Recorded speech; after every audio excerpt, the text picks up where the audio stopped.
We all know forging is one of the hardest career in this world, and in this video I'll be taking you through the process of how they make hoes and hats in Nigeria through forging, from the beginning of where they cap the wood to the finished product of where the axe is actually ready. Make sure you subscribe and stay tuned for more.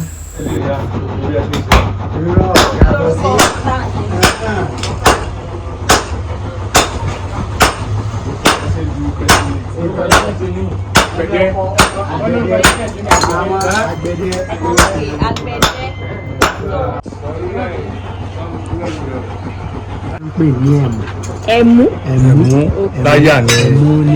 láyà ni fún dédé ìbò. Irú eléyìí olù àmọ́ eléyìí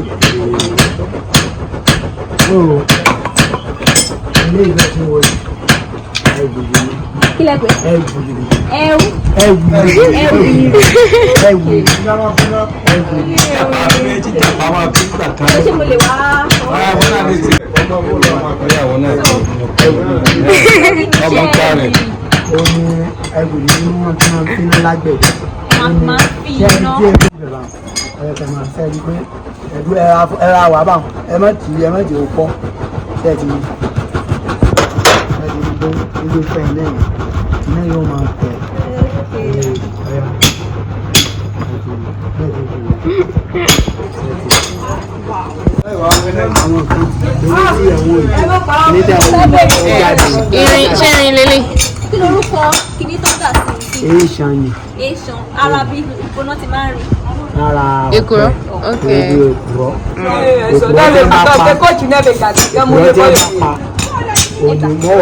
tábà ti ń fi iná eléyìí àwọn tí wọ́n máa ń ṣe ìṣòfò àwọn ni máa ń kí lè lè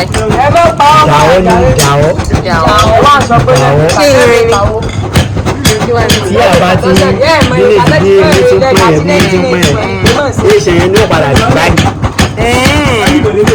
tó bá ti wá jù báyìí àwọn tó máa ń ṣe bí àwọn ambálíṣì àwọn oníṣègùn àwọn tí iná máa ń lò òsì oríṣiríṣi nǹkan náà máa ń lò fún pẹ̀pẹ́ nìyẹn ó sí lára yẹn bó ṣe wà yẹn oríṣiríṣi nǹkan ni àwọn tó ń lò náà máa ń lò fún lọ́tọ́ jẹ́ bí àwọn ní ìbílẹ̀.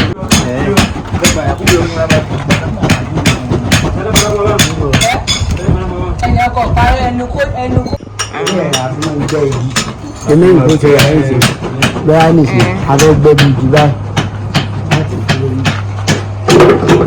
sọ̀nà pé kí ni bẹ́ẹ̀ bí abáfẹ́gbẹ́ bá ti lè gbẹ̀.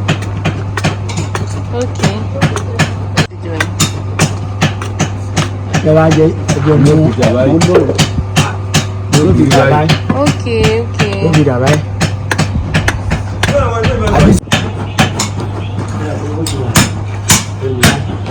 Àkókò tí ì ní ìkankan ẹ wá rí sẹ́wọ̀n pé tútù rẹ̀ ní sẹ́wọ̀n kò lè wọlé sẹ́ẹ̀tì kò wọlé báyìí sẹ́ẹ̀tì kò le sẹ́ẹ̀tì kò le kò wọlé ẹ̀yìn ẹgbẹ́ tó ń yọ eléyìí ó ti ń pọ́n bá àwọn sẹ́ẹ̀tì ó ti ń bọ̀ bá àwọn sẹ́ẹ̀tì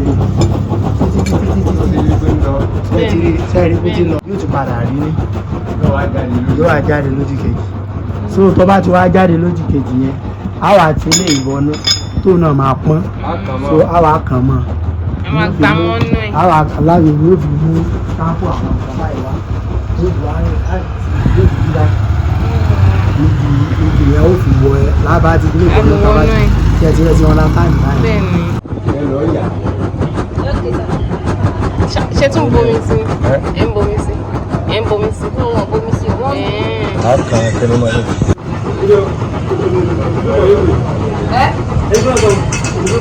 Ọmọ àti ìyẹn ni.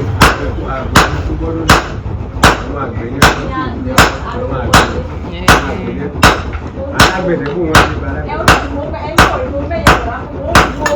Ọmọ ẹ̀yẹ bọ̀ lápò wọ́n náà kó o. Ọmọ ẹ̀yẹ bọ̀ lápò káàbọ̀. Ẹ̀yẹ bọ̀ lápò. Káàbọ̀.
What did I get? It's ready. Oh. And it's heavy.